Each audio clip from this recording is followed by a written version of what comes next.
I kind of wanted her to be more, I don't know, grab life by the balls. It was very a lot. That's not how you English. Both of them are mediocre men, which is fun. It's fun to read about mediocre people. What was this? Oh, it was published by Orbit. Damn, Orbit. How could you do me like this?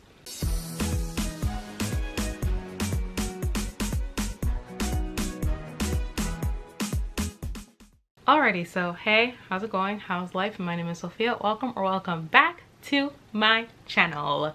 So for today's video, I am going to be doing my most disappointing and worst books of 2021.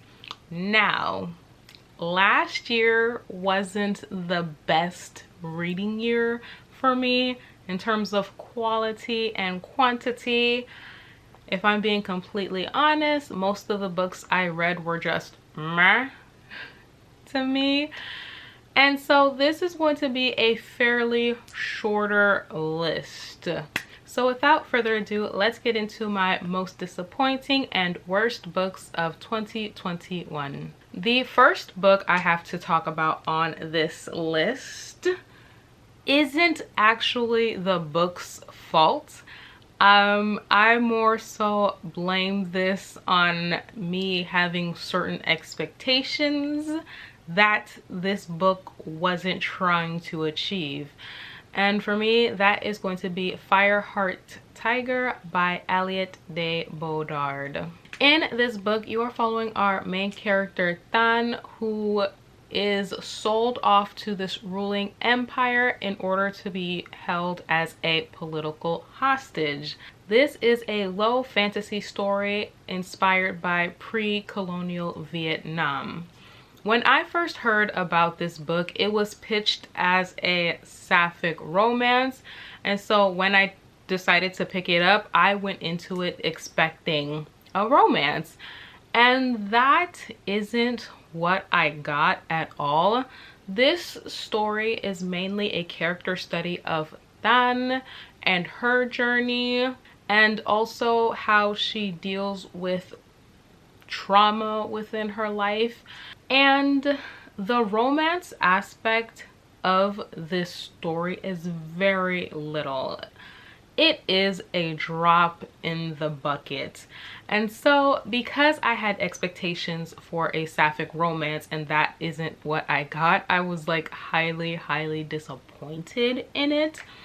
Also, I didn't feel particularly attached to Tan as a character. She is very passive throughout this entire story. I kind of wanted her to be more direct, but I feel like she kind of just let things happen to her. Granted, this could be my Western bias because I do love hard-headed, stubborn characters that know what they want and go for what they want. And so having to read about a character that was the complete opposite of what I normally read kind of threw me off.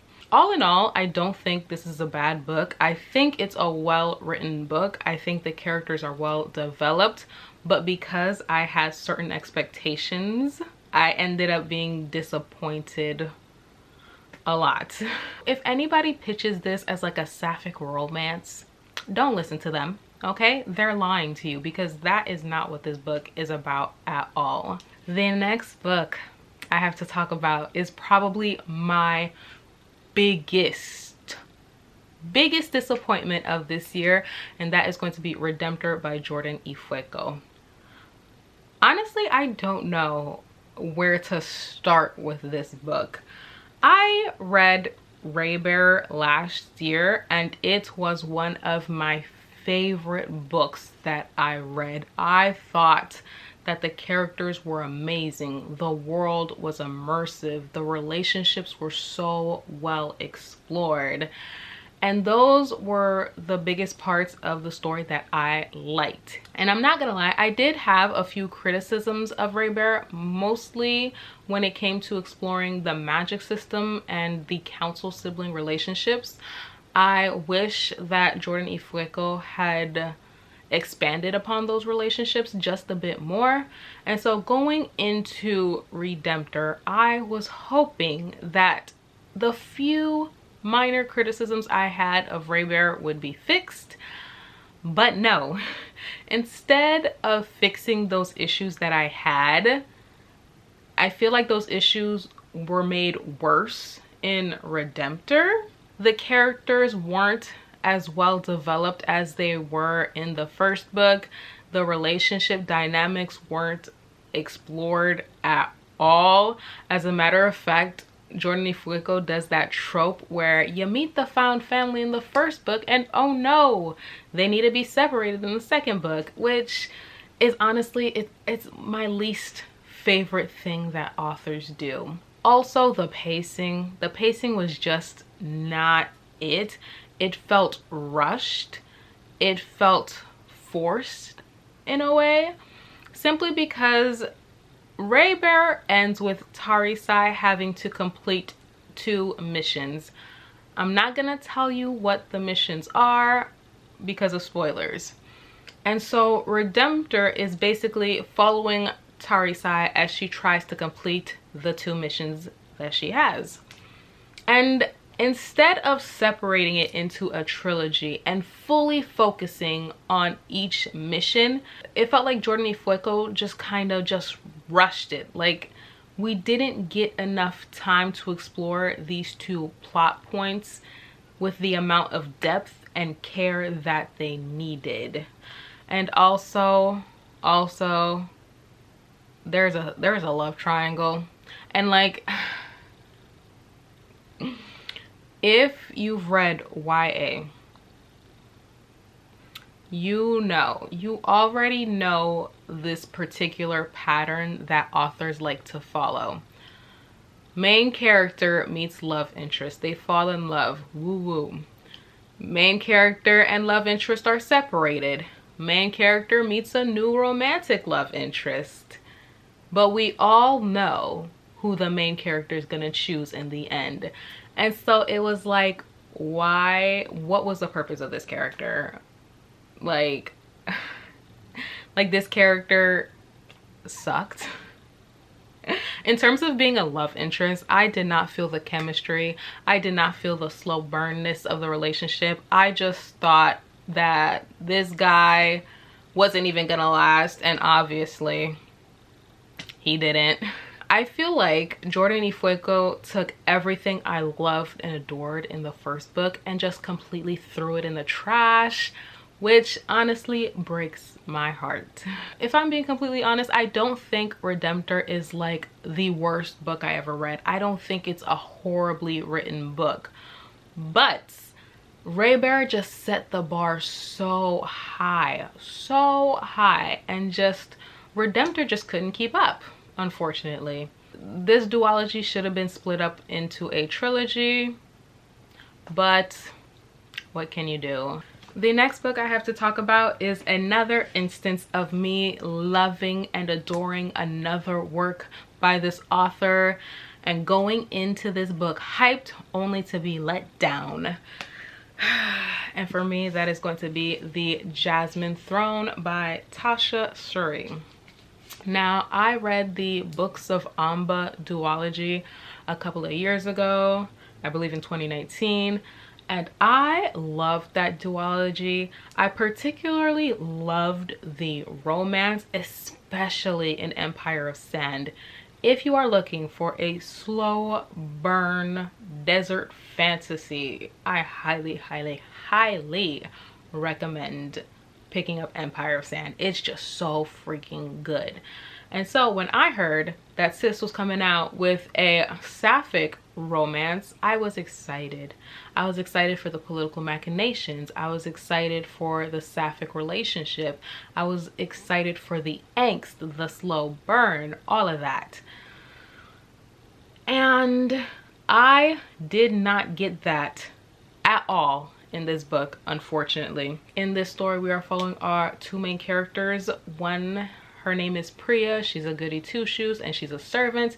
The other is Malini, who is a political prisoner in this world and is trying to usurp her brother from his throne. In terms of the characters, I didn't really care for any of the characters. The only character I found kind of intriguing was Malini. She is like a morally off-white character. Priya, on the other hand, she was okay. She was a goody two-shoes. Didn't really care for her perspective, to be honest. And like the slow burn between these two characters just was not there at all. Like, it was literally, Priya just saw Malini and it was immediate infatuation. And I'm just like, Tasha, honey, what are we doing here? Because no.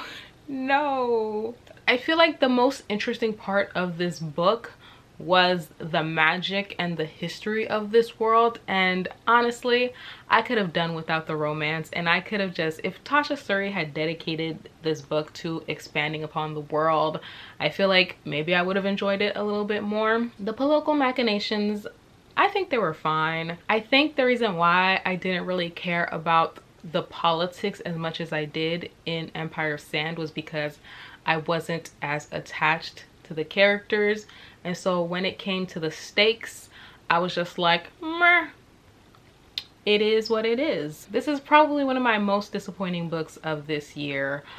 I'm curious enough to pick up the next book in the series just to see if Tasha Suri fixes some of the issues I have with this, but I don't know if I will. Like, by the time the second book comes out, I don't know if I'll be interested enough to actually read it. Alrighty, so that was it for my most disappointing books of 2020. Now we're gonna move on to the worst books I've read last year. But the next book I have to talk about is going to be Upon a Burning Throne by Ashok K. Banker. In this story, you are following two main characters, Audrey and Shvet. One is blind, the other is albino. And in order for them to be tested to see if they are worthy to rule the kingdom, they must be placed upon a burning throne, hence the title. But yeah, this one demon dude is like, hey, my daughter should be the next ruler. The daughter gets placed on the throne, she survives, and then they're like, nah, bae, she can't be queen. And then dude is like, oh my gosh, you trying to start a war? I bet. And the story goes from there. This is the best I can do in terms of synopses. I think my biggest gripe with this are the characters. I did not like any of the characters. I felt no attachment towards the characters. I will say the world building is incredible. It's fascinating. The history, the culture, like A+ for that. But I didn't like any of the characters. And I don't think it's anything in particular about the characters. I just think that I just don't vibe with them. I think one of the reasons why I didn't love this book as much as I was hoping to is also because this is 700 pages. Like this, she thick, okay? And so because I didn't feel for the characters, I felt like the plot was like very long and arduous to get through. And like, that's just me as a reader. Like, if I love the characters and I adore them, I could get through 1,000 pages of them doing absolutely nothing. Like, they could be going grocery shopping and I would just eat it up. But on the flip side, if I don't like the characters, I find it extremely difficult to get through and to enjoy any book I'm reading.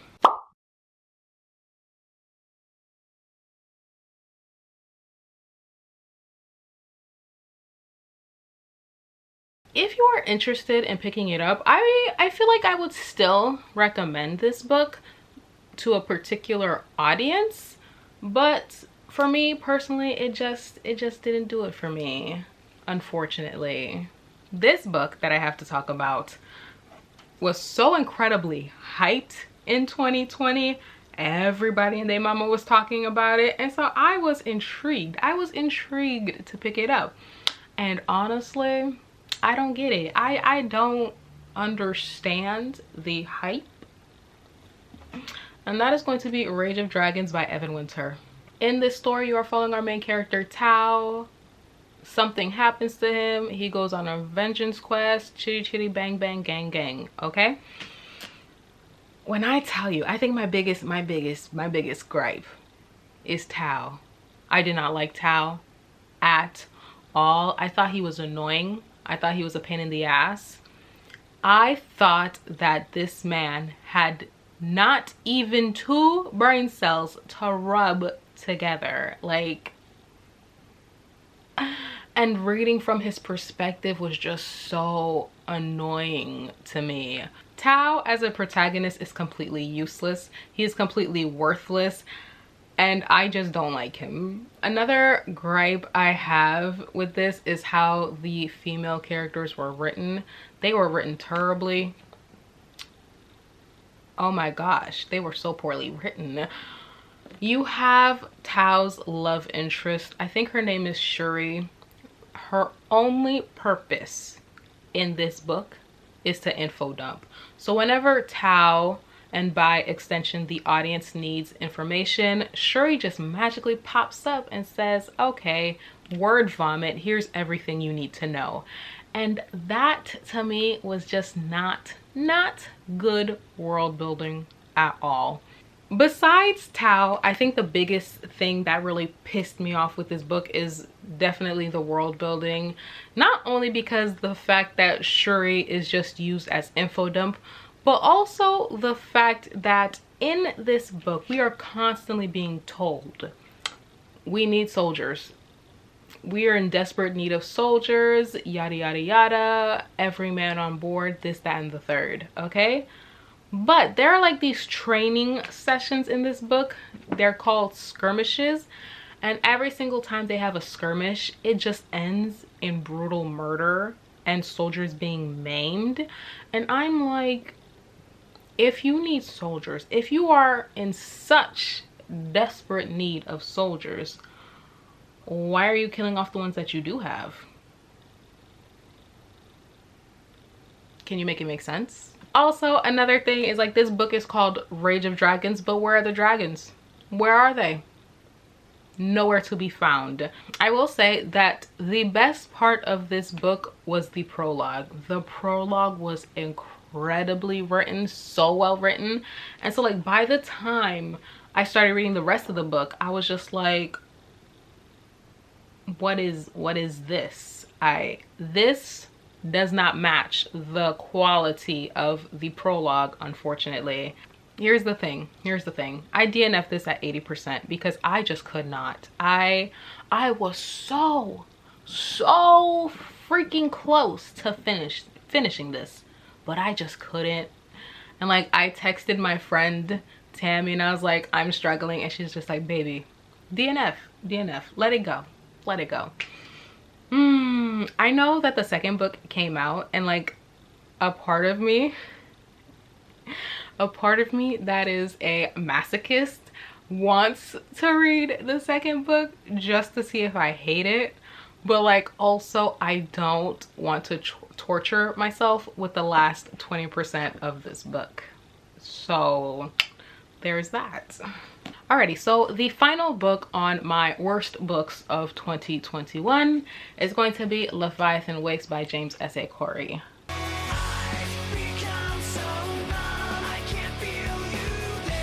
I attempted to do a reading vlog for Leviathan Wakes. It was supposed to be a fantasy reader tries sci-fi reading vlog, and it didn't work out because by the time I finished this book, it actually put me in a reading slump, and I was just not in the mood to read any sci-fi after that. My biggest gripe with this book is definitely the characters. Are we sensing a pattern? The characters were just bleh. to me, particularly the two main characters. Jim Holden is a nice guy type character. That's the vibe I get from him. And he reminds me of those quote unquote nice guys that are actually assholes and completely toxic, but then when you point it out, it's like boo-hoo, they're the victim. That is Jim Holden in a nutshell. And the fact that I had to read 500 plus pages with his perspective, it feels criminal to me. I feel like I should be refunded the time I spent reading from his perspective. Detective Miller, he is less offensive to me, but like honestly, he's a popo. So do we stand? Not on this channel, we don't. My biggest issue, besides Jim as a character, was like how the women were written.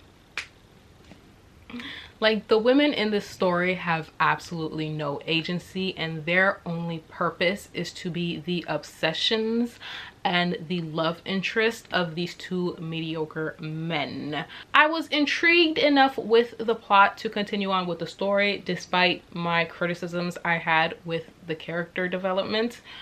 However, the plot was not enough to save this story, unfortunately.